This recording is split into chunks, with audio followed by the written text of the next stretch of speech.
ਬਾਵਾ ਬਲਵੰਤ ਦੀ ਕਵਿਤਾ ਦੂਰ ਇੱਕ ਬਹਿਲੀ ਖੜੀ ਦੀ ਪ੍ਰਸੰਗ ਸਾਹਿਤ ਵਿਆਖਿਆ। ਪ੍ਰਸੰਗ ਇਹ ਕਾਵਿ ਟੋਟਾ ਕਾਵਿ-ਨਾਦ ਕਾਵਿ ਸੰਗ੍ਰਹਿ ਵਿੱਚ ਦਰਜ ਬਾਵਾ ਬਲਵੰਤ ਸਿੰਘ ਜੀ ਦੀ ਕਵਿਤਾ ਦੂਰ ਇੱਕ ਬਹਿਲੀ ਖੜੀ ਵਿੱਚੋਂ ਲਿਆ ਗਿਆ ਹੈ। ਤੇ ਇਸ ਕਵਿਤਾ ਵਿੱਚ ਕਵੀ ਨੇ ਸ਼੍ਰੀ ਰਾਮ ਚੰਦਰ ਜੀ ਦੇ ਆਦੇਸ਼ ਅਨੁਸਾਰ ਲਕਸ਼ਮਣ ਦੁਆਰਾ ਸੀਤਾ ਜੀ ਨੂੰ ਭਿਆਨਕ ਜੰਗਲ ਵਿੱਚ ਛੱਡ ਕੇ ਆਉਣ ਨਾਲ ਸੰਬੰਧੀ ਤਸਵੀਰ ਨੂੰ ਦੇਖ ਕੇ ਮਨੁੱਖ ਦੁਆਰਾ ਇਸਤਰੀ ਉੱਪਰ ਢਾਏ ਜਾਂਦੇ ਜ਼ੁਲਮਾਂ ਉੱਪਰ ਅਥਰੂ ਕੇਰੇ ਹਨ। ਦੂਰ ਇੱਕ ਬਹਿਲੀ ਕੀ ਹੈ ਰੱਥ, ਕਿੱਕਰਾਂ ਦਾ ਬਨ ਭਿਆਨਕ ਉਸਦੀ ਛਾਂ, ਇੱਕ ਔਰਤ ਬੇਗੁਨਾਹ ਹਾਂ ਬੇਗੁਨਾਹ। ਕਵੀ ਕਹਿੰਦਾ ਹੈ ਕਿ ਕਿੱਕਰਾਂ ਦਾ ਭਿਆਨਕ ਜੰਗਲ ਸੀ ਤੇ ਉਸਦੀ ਛਾਂ ਵੀ ਭਿਆਨਕ ਸੀ। ਇੱਕ ਔਰਤ ਜੋ ਬੇਗੁਨਾਹ ਸੀ। ਕੌਣ ਸੀ ਉਹ ਔਰਤ? ਮਾਤਾ ਸੀਤਾ ਜੀ। ਕਹਿਣ ਦੀ ਤਾਕਤ ਤਾਂ ਹਾਂ ਪਰ ਬੇਜ਼ੁਬਾਨ। ਉਸ ਵਿੱਚ ਕੁਝ ਕਹਿਣ ਦੀ ਤਾਕਤ ਤਾਂ ਹੈ ਸੀ ਪਰ ਉਹ ਬੇਜ਼ੁਬਾਨਾਂ ਵਾਂਗ ਚੁੱਪ ਖੜੀ ਸੀ। ਦੇਖ ਆਪਣਾ ਜਾ ਰਹੀ ਹੈ ਇਮਤਿਹਾਨ। ਉਹ ਆਪਣਾ ਇਮਤਿਹਾਨ ਦੇਣ ਲਈ ਜਾ ਰਹੀ ਸੀ। ਕਿੱਥੇ ਜਾ ਰਹੀ ਸੀ ਉਹ? ਜੰਗਲ ਵਿੱਚ ਬਨਵਾਸ ਤੇ ਜਾ ਰਹੀ ਸੀ। ਜੀਣ ਦੀ ਹੱਕਦਾਰ ਪਰ ਜੀਣਾ ਮੁਹਾਲ। ਉਸ ਨੂੰ ਹੋਰ ਇਸਤਰੀਆਂ ਵਾਂਗ ਜੀਣ ਦਾ ਹੱਕ ਸੀ ਪਰ ਉਸ ਦਾ ਜੀਣਾ ਜੋ ਮੁਹਾਲ ਸੀ, ਮੁਸ਼ਕਿਲ ਹੋਇਆ ਪਿਆ ਸੀ। ਉਹ ਦੁਖੀ ਸੀ। ਫਿਰ ਵੀ ਮੂੰਹ ਤੋਂ ਨਹੀਂ ਕੋਈ ਸਵਾਲ। ਉਮਰ ਤੱਕ ਬਨਵਾਸ ਦਾ ਦੋਜ਼ਖ ਸਹੇ। ਪਰ ਫਿਰ ਉਹ ਦੁਖੀ ਸੀ, ਫਿਰ ਵੀ ਉਹ ਆਪਣੇ ਮੂੰਹ ਤੋਂ ਕੋਈ ਸਵਾਲ ਨਹੀਂ ਸੀ ਪੁੱਛ ਰਹੀ, ਜਦ ਕਿ ਉਸਨੇ ਸਾਰੀ ਉਮਰ ਬਨਵਾਸ ਆਪਣੇ ਪਤੀ ਨਾਲ ਬਨਵਾਸ ਦਾ ਨਰਕ ਸਹਿਣ ਕੀਤਾ ਸੀ। ਫਿਰ ਵੀ ਦੁਨੀਆ ਨੂੰ ਸ਼ਾਇਦ ਸ਼ੱਕ ਰਹੇ। ਫਿਰ ਵੀ ਦੁਨੀਆ ਨੂੰ ਉਸ ਔਰਤ ਉੱਪਰ ਸ਼ੱਕ ਹੀ ਰਹਿੰਦਾ ਹੈ। ਅਜਲ ਤੋਂ ਹੀ ਆਦਮੀ ਜ਼ਾਲਮ ਰਿਹਾ। ਅਜਲ ਕੀ ਹੈ? ਸ਼ੁਰੂ ਤੋਂ ਹੀ ਜੋ ਆਦਮੀ ਹੈ, ਮਰਦ ਹੈ, ਉਹ ਜ਼ਾਲਮ ਰਿਹਾ ਹੈ ਇਸਤਰੀ ਪ੍ਰਤੀ। ਲੈ ਕੇ ਖੁਸ਼ੀਆਂ ਸੋਹਲ ਦਿੰਦਾ ਗਮ ਰਿਹਾ। ਉਹ ਉਸ ਔਰਤ ਤੋਂ ਖੁਸ਼ੀਆਂ ਲੈ ਕੇ ਉਸਨੂੰ ਹਮੇਸ਼ਾ ਗਮ ਦਿੰਦਾ ਰਿਹਾ ਹੈ। ਨਜ਼ਰ ਵਿੱਚ ਔਰਤ ਸਦਾ ਦਾਸੀ ਰਹੀ ਤੇ ਮਰਦ ਦੇ ਨਜ਼ਰ ਵਿੱਚ ਔਰਤ ਹਮੇਸ਼ਾ ਦਾਸੀ ਹੀ ਰਹੀ ਹੈ। ਇਸ ਲਈ ਔਰਤ ਦੀ ਰੂਹ ਪਿਆਸੀ ਰਹੀ। ਇਸ ਲਈ ਪੂਰਬ ਹੈ ਕਿ ਪੱਛਮ ਹੈ ਕਿ ਦੂਰ ਰੂਹ ਦੀ ਕੋਈ ਕਦਰ ਕਰਦਾ ਨਹੀਂ। ਚਾਹੇ ਪੂਰਬ ਹੋਵੇ ਜਾਂ ਪੱਛਮ ਦੀ ਗੱਲ ਹੋਵੇ, ਔਰਤ ਦੀ ਕਿਤੇ ਵੀ ਕਦਰ ਨਹੀਂ ਕੀਤੀ ਜਾਂਦੀ। ਮਾਰਦੇ ਹਨ ਇਸ ਨੂੰ ਜਸ ਦੇ ਵਾਸਤੇ। ਜਿਹੜੇ ਮਰਦ ਹਨ ਆਪਣੀ ਜਸ ਆਪਣੀ ਇੱਜ਼ਤ ਖਾਤਰ ਆਪਣੀ ਔਰਤ ਨੂੰ ਮਾਰਦੇ ਹਨ। ਦੇਣ ਆਜ਼ਾਦੀ ਨਫਸ ਦੇ ਵਾਸਤੇ ਤੇ ਉਸ ਨੂੰ ਉਹ ਆਪਣੀ ਕਾਮ ਪੂਰਤੀ ਲਈ ਔਰਤ ਨੂੰ ਆਜ਼ਾਦੀ ਦਿੰਦੇ ਹਨ। ਉਹ ਸਵੰਬਰ ਵੀ ਸਦਾ ਧੋਖਾ ਰਹੇ। ਰੂਹ ਕੀ ਕਰਤੱਵ ਹੀ ਪਰਖੇ ਗਏ।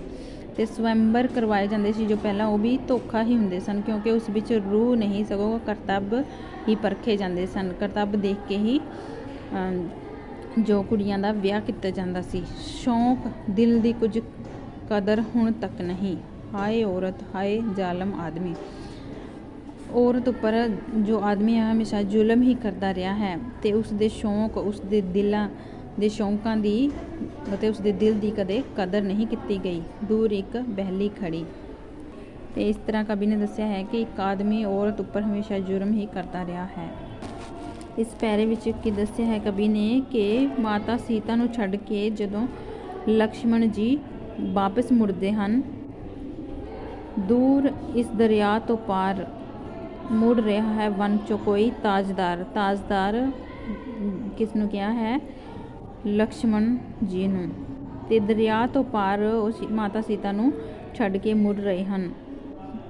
ਕੁਝ ਨਹੀਂ ਜੋ ਅਸਰ ਨਾ ਛਿੜਕੇ ਜ਼ਬਾਨ। ਤੇ ਮਾਤਾ ਸੀਤਾ ਦੇ ਅਥਰੂਆਂ ਦਾ ਉਹਨਾਂ ਉੱਪਰ ਕੋਈ ਅਸਰ ਨਹੀਂ ਹੈ। ਕੁਝ ਨਹੀਂ ਯਸ਼ ਤੀਰ ਮਰਿਆਦਾ ਕਮਾਨ। ਤੇ ਉਹਨਾਂ ਦਾ ਯਸ਼, ਉਹਨਾਂ ਦਾ ਤੀਰ ਅਤੇ ਉਹਨਾਂ ਦੀ ਜੋ ਮਰਿਆਦਾ ਹੈ ਉਹਨਾਂ ਉੱਪਰ ਵੀ ਜੋ ਸੀਤਾ ਮਾਤਾ ਦਾ ਕੋਈ ਅਸਰ ਨਹੀਂ ਹੈ ਕਿ ਕਿਸ ਤਰ੍ਹਾਂ ਉਹ ਵਨ ਵਿੱਚ ਦੁੱਖ ਕੱਟਣ ਲਈ ਜਾ ਰਹੇ ਹਨ। ਇੱਕ ਗਈ ਹੈ ਠੋਕਰਾਂ ਦੇ ਵਾਸਤੇ। ਤੇ ਇਸ ਤਰ੍ਹਾਂ ਕੀ ਹੈ? ਮਾਤਾ ਸੀਤਾ ਠੋਕਰਾਂ ਖਾਣ ਵਾਸਤੇ ਜੰਗਲ ਵਿੱਚ ਬਨਵਾਸ 'ਤੇ ਜਾ ਰਹੇ ਹਨ। ਕੋਈ ਮੁੜਿਆ ਹੈ ਸਮੇਂ ਦੀ ਆਸ ਤੇ ਜੋ ਲਕਸ਼ਮਣ ਜੀ ਹਨ ਉਹਨਾਂ ਨੂੰ ਉਸ ਜੰਗਲ ਵਿੱਚ ਛੱਡ ਕੇ ਇਸ ਆਸ ਤੇ ਮੁੜ ਗਏ ਹਨ, ਵਾਪਿਸ ਤੁਰ ਗਏ ਹਨ ਕਿ ਉਹਨਾਂ ਨਾਲ ਕਦੇ ਨਾ ਕਦੇ ਦੁਬਾਰਾ ਫਿਰ ਮੁਲਾਕਾਤ ਹੋਏਗੀ। ਹਾਏ ਔਰਤ ਇਮਤਿਹਾਨਾਂ ਵਿੱਚ ਰਹੀ, ਹਿਰ ਸੇਠਾਂ ਜ਼ੁਬਾਨਾਂ ਵਿੱਚ ਰਹੀ, ਬੇਜ਼ੁਬਾਨਾਂ ਵਿੱਚ ਰਹੀ। ਕਵੀ ਆਖਦਾ ਹੈ ਕਿ ਔਰਤ ਹਮੇਸ਼ਾ ਇਮਤਿਹਾਨ ਦਿੰਦੀ ਰਹੀ ਹੈ ਤੇ ਉਹ ਕੀ ਹੈ, ਬੇਜ਼ੁਬਾਨ ਬਣ ਕੇ ਜੋ ਆਦਮੀ ਦੀ ਕਾਮ ਪੂਰਤੀ ਦਾ ਸ਼ਿਕਾਰ ਹੁੰਦੀ ਰਹੀ ਹੈ। ਇਸ ਕਦੀ ਮਾਣੀ ਨਾ ਅਸਲੀ ਜ਼ਿੰਦਗੀ, ਹਾਏ ਔਰਤ ਇੱਕ ਖਿਡੌਣਾ ਹੀ ਰਹੀ। ਤੇ ਆਦਮੀ ਵਾਸਤੇ ਔਰਤ ਇੱਕ ਖਿਡੌਣਾ ਹੀ ਰਹੀ ਹੈ, ਉਸਨੇ ਕਦੇ ਆਪਣੀ ਅਸਲੀ ਜ਼ਿੰਦਗੀ ਨਹੀਂ ਮਾਣੀ। ਦੂਰ ਇੱਕ ਬਹਿਲੀ ਖੜੀ, ਉਸ 'ਚ ਜਾ ਬੈਠਾ ਧਨੁਸ਼ਧਾਰੀ ਜਵਾਨ। ਤੇ ਦੂਰ ਇੱਕ ਜੋ ਰੱਥ ਖੜਾ ਹੈ, ਉਸ ਵਿੱਚ ਧਨੁਖਧਾਰੀ ਜੋ ਲਕਸ਼ਮਣ ਜੀ ਹਨ ਜਾ ਕੇ ਬੈਠ ਗਏ ਹਨ। ਇੱਕ ਹੈ ਸੂਲਾਂ ਦੇ ਜੰਗਲ ਨੂੰ ਵਿਦਾ, ਤੇ ਉਹ ਕੀ ਹੈ, ਉਸ ਜੰਗਲ ਨੂੰ, ਸੂਲਾਂ ਵਾਲੇ ਜੰਗਲ ਨੂੰ ਵਿਦਾ ਹੋ ਗਈ ਹੈ, ਜੋ ਸੀਤਾ ਮਾਤਾ ਉਸ ਦੀ ਮਿਲਣ ਦੀ ਆਸ ਵਿੱਚ ਧਨੁਖਧਾਰੀ ਜੋ ਜਵਾਨ ਲਕਸ਼ਮਣ ਜੀ ਹਨ ਵਾਪਸ ਮੁੜ ਰਹੇ ਹਨ ਤੇ ਸੀਤਾ ਮਾਤਾ ਜੰਗਲ ਨੂੰ ਵਿਦਾ ਹੋ ਗਈ ਹੈ। ਇਸ ਤਰ੍ਹਾਂ ਦੂਰ ਇੱਕ ਬਹਿਲੀ ਖੜੀ ਕਵਿਤਾ ਦਾ ਕੇਂਦਰੀ ਭਾਵ ਹੈ ਕਿ ਇਸਤਰੀ ਦਾ ਪ੍ਰਤੀਵਰਤਾ ਧਰਮ ਹਮੇਸ਼ਾ ਇਮਤਿਹਾਨਾਂ ਵਿੱਚ ਹੀ ਰਿਹਾ ਹੈ। ਉਹ ਕਦੀ ਅਸਲ ਜ਼ਿੰਦਗੀ ਨਹੀਂ ਮਾਣ ਸਕੀ, ਸਗੋਂ ਮਰਦ ਦੇ ਦਿਲ ਪਰਚਾਵੇ ਲਈ ਇੱਕ ਖਿਡੌਣਾ ਹੀ ਰਹੀ ਹੈ। ਵਸਤੂਨਿਸ਼ਟ ਪ੍ਰਸ਼ਨ, ਬਾਵਾ ਬਲਵੰਤ ਦੀ ਲਿਖੀ ਹੋਈ ਕਵਿਤਾ ਕਿਹੜੀ ਹੈ? ਸਮਾਜਵਾਦ, ਦੂਰ ਇੱਕ ਬਹਿਲੀ ਖੜੀ, ਉਸ ਦਾ ਹਾਰ। ਔਰਤ ਨੂੰ ਮਰਦ ਸ਼ੁਰੂ ਤੋਂ ਹੀ ਕੀ ਸਮਝਦਾ ਰਿਹਾ ਹੈ? ਦਾਸੀ ਅਤੇ ਖਿਡੌਣਾ। ਸਵੰਬਰ ਵਿੱਚ ਕੀ ਪਰਖਿਆ ਜਾਂਦਾ ਹੈ? ਕਰਤੱਵ। ਸੂਲਾਂ ਦੇ ਜੰਗਲ ਨੂੰ ਕੌਣ ਵਿਦਾ ਹੋਇਆ ਸੀ? ਸੀਤਾ। ਦੂਰ ਇੱਕ ਬਹਿਲੀ ਖੜੀ ਕਵਿਤਾ ਦੀ ਬਿਰਤੀ ਕਿਹੋ ਜਿਹੀ ਹੈ? ਪ੍ਰਗਤੀਵਾਦੀ, ਵਿਅੰਗਾਤਮਕ।